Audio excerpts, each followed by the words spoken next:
Добро, сме имали првата фаза кога доаѓа, вие тоа многу добро го знаете, 3 работи.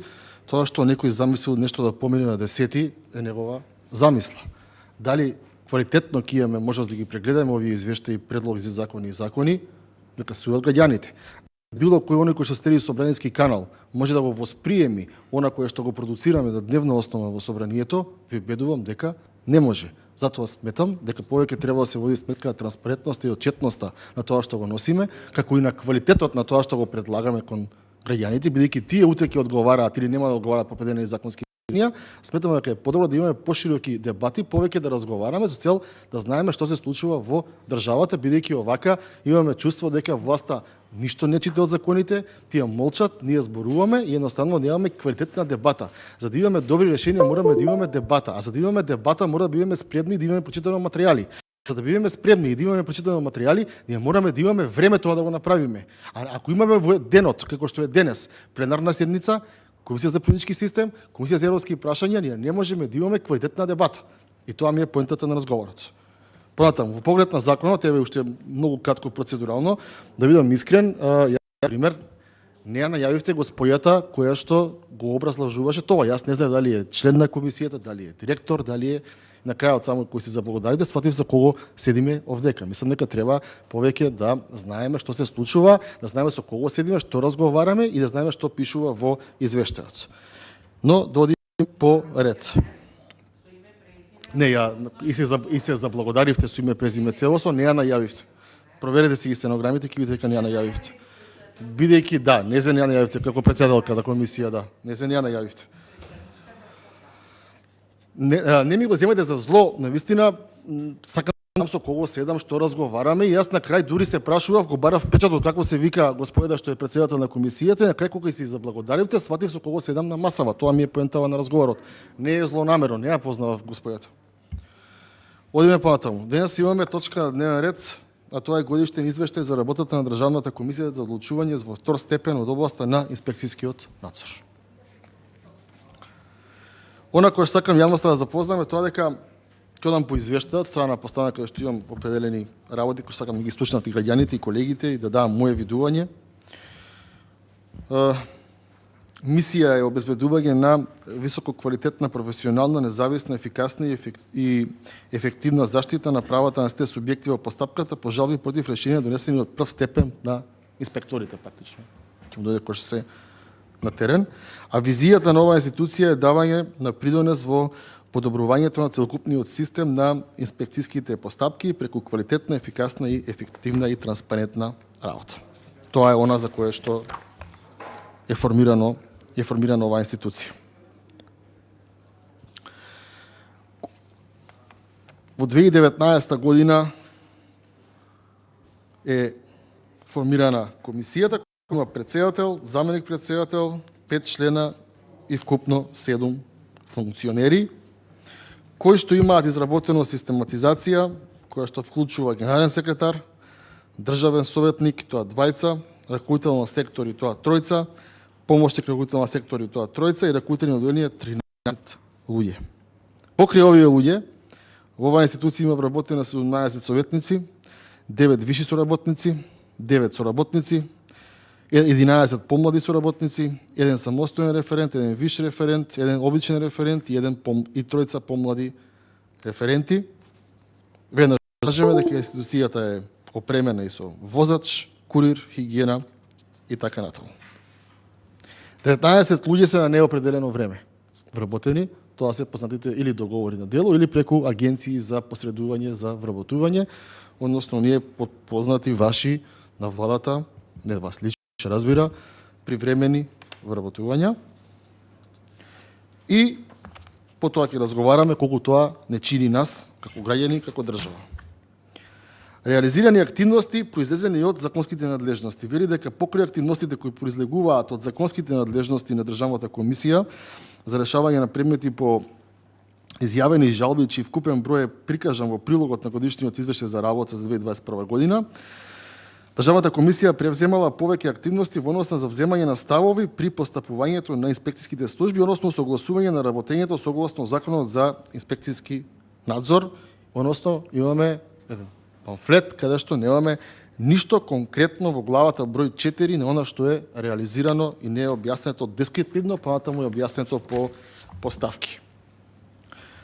Ова, почитувани колеги, граѓаните по основ само на плати ги чини 12 милиона и 500, плюс на тие има скоро 5 милиони придонеси, плюс има околу 366.000 надоместоци, 180.000 патни расходи, скоро милион денари комунални такси, скоро 200.000 денари ситен материјал, имаме 401.000 поправки теком одржувања, 961.000 договорни услуги, значи покрај еден куп привремено вработени имаме потреба од нови 961.000 договорни услуги, други текомни активности не знам што се, разни трансфери 120.000 така натаму, односно граѓаните на држава, оваа институција ги чини 21 милион годишно. Она кое што е индикативно и зашто го зборувам, вели дека до 31 декември 2020 година предметите по започнатите постапки по жалба пред Државната комисија за одлучување од втор степен во областа на инспекцијски надзор и прекошочната постапка кои нема да завршат во рокот од став 1 до овој член се предаваат на Управниот суд. Од наведениот заклучок произлегува дека обврска за Државната комисија е сите прекошочни предмети оформени пред Државната комисија кои нема да бидат решени до тогаш и тогаш во текот на извештајниот период ќе бидат дадени до судот.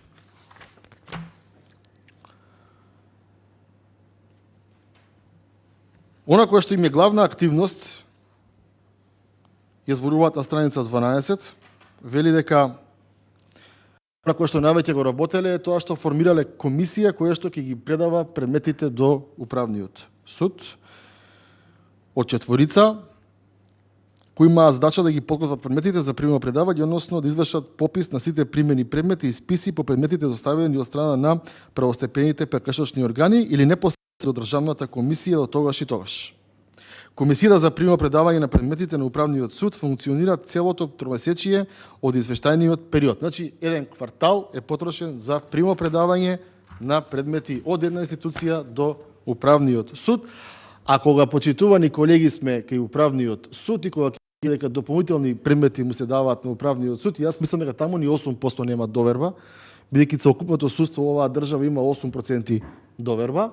Управниот суд, тоа што го работи, начинот на кој што го работи, нема ни половина од средната вредност на доверба во судството и ние дополнително му даваме предмети кои што треба да ги решава еден од судовите кои што согласно перцепцијата на граѓаните еден од најкорумпираните институции во Република Македонија. Според мене тоа не е во ред. Она кој што се препораки сами на себе си ги дава институцијата е тоа дека Државната комисија треба да направи структурна реорганизација со која ќе извади функционална анализа, а потоа во основа на одобрената функционална анализа ќе се изготви правилник за матрешна организација и правилник за систематизација на работните места. Претпоставувам, почитувана директор на институцијата, дека ќе намалувате од работните места, но она кое сакам да го прашам е следното: доколку ние немаме како држава средства за помош на стопанството да не плаќа пута 5 поскапа електрична енергија, доколку немаме како држава средства да им помогнеме на образованието и на просветните работници, доколку немаме како држава средства да качиме плати секаде каде што треба, бидејќи инфлацијата ги зеде сите, вие сте мала институција, практично во делот на финансии незначителна во вкупниот буџет на државата, бидејќи нешто околу под 400.000 евра трошите, но нели мислиме дека барем вие кои што сте помали треба да го прекинете примерот на откажување од се, само не откажување од плати, придонеси, договорни услуги, привремени вработувања и разни трансфери. Мораме да се научиме, почитувани колеги, и тука зборувам за мнозинството, дека во оваа држава ние треба да ги даваме првите примери. А ние сме институцијата која што одобрува буџет на секого. На секој министерство, на секоја агенција, подагенција и така натаму и така натаму. Ниту еден се нема откажано од овие работи кои што ги зборувам, а за реалниот сектор, за стопанство, за образование, за здравство, пари нема. И мислам дека тука треба сериозно да поразговараме, еве да започнеме од денеска да запрашаме зошто толку многу привремено обработени, згора на тоа уште 5% од вкупниот буџет од скоро милион денари е даден за нови интелектуални услуги, консултантски услуги. Мислам дека тоа не е во ред и мислам дека тука треба сериозно да се запрашаме што правиме. Понатаму.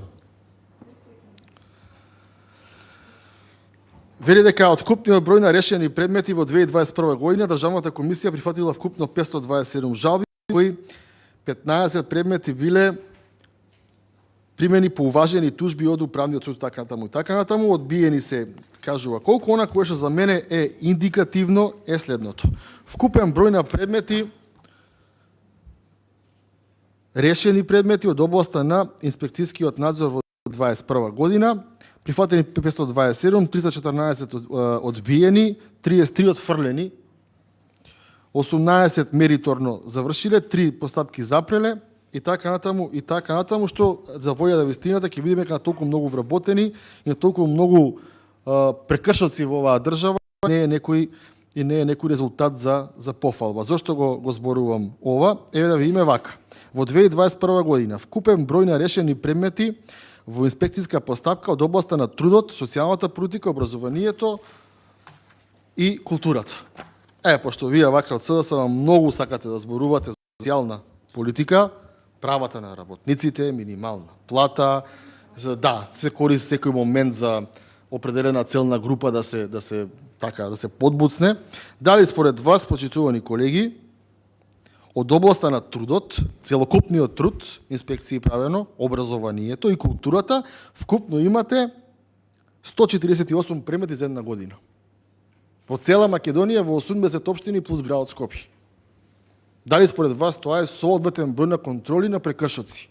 Јас ви гарантирам дека на 2 милиона жители повеќе има направено во Шведска. Има платено од областа на трудот кога им правеле инспекции, неголи во Република Македонија. Дали според вас ова е нормално и дали според вас ова е реално? И дали според вас ќе си ги голтнете зборовите кога вдека во исто ова собрание зборувавте како имаме подкупени инспектори, партиски инспектори, видите ги бројките на инспекции пред 10 години, видите ги сега и запашете се кои инспектори во кое време биле попоткупливи и покриминални. Понатаму. Вкупен број на решени предмети во инспекцијска постапка од областа на транспортот, на транспорт и врски, животна средина и просторно планирање, локална самоуправа и одбрана. Повторам уште еднаш. Транспорт и врски, животна средина, просторно планирање, локална самоуправа и одбрана. Тука, почитувани колеги од мнозинството, имате вкупно прифатени жалби 357 од цела држава за година дена, од кои 27 се отфрлени, значи 330 вкупно. На воздухот идевте на власт, на тревата идевте на власт. Беше се загадено. Еве гледам, не постапувате. Во одбраната не постапувате. Просторно планирање, диво градби колку сакате, инспекцијски нема ништо. Пак ќе ве прашам, во Шведска да е, ќе има повеќе неголи во Македонија. Ова кога некој ќе го види, ќе рече, па оваа држава е супер, одлична е држава. Види колку многу прекршоци има. Тука се почитува законот? Не. Реалноста е дека законот не се почитува, затоа што корупцијата царува. Понатаму, вкупен број на решени предмети во постапка од областа на земјоделството, храната, ветеринарството. 7. Вкупно. Путерот на Љупчо претпоставам дека 1. 6 не знам кои се. Но е ова според вас? Или луѓето не пријавуваат, претпоставам нитки ги обвините, кои за се друго, кога се најдете во тесто се кривиновни граѓаните, ама работиве во општеството не ни одат. Понатаму, вкупен број на решени предмети во контрола од област на економиите, финансиите и информатичкото општество. Имате 15 прифатени, 14 одбиени. Од 80 општини плюс градот Скопје, од цела Македонија, за една година ова не се резултати. На крајот, сакам да истакнам дека последниот дел на приходи и расходи, почитувана директор на институцијата, сакам да ве замолам следниот пат да бидат напишани согласно финансиската писменост секој некој што ги прави. И овака само бројка до бројка, без запирка, без точка, не се пишуваат, еве ми ги гледав и јас, значи овака не, се прават на друг начин со точки со цел да имате поубава прегледност. Ме интересира зашто немате напишано каде се отидени овие пари од раздел 0.13 до 0.19 за стоки и услуги. Имате потрошена соодветна сума, а не образложувате каде и зашто и која била потребата за трошење. Ме интересира Г позиција 0.59 и 0.60.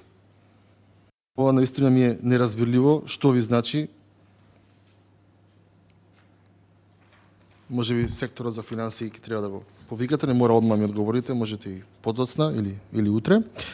И она исто така сакам да ми објасните што ви е реден број 69, ставка 741, трансфери од други нивоа на власт. Значи сумата не можам да ја разберам, но ме интересира и кој е тој дел, бидејќи наистина мислам дека треба да оние сметководствени правила да се запазуваат во следниот период. На крајот на денот да сублимирам со мојата дискусија. Сметам дека не сакам да вперам прст воопшто кон директорот на оваа установа,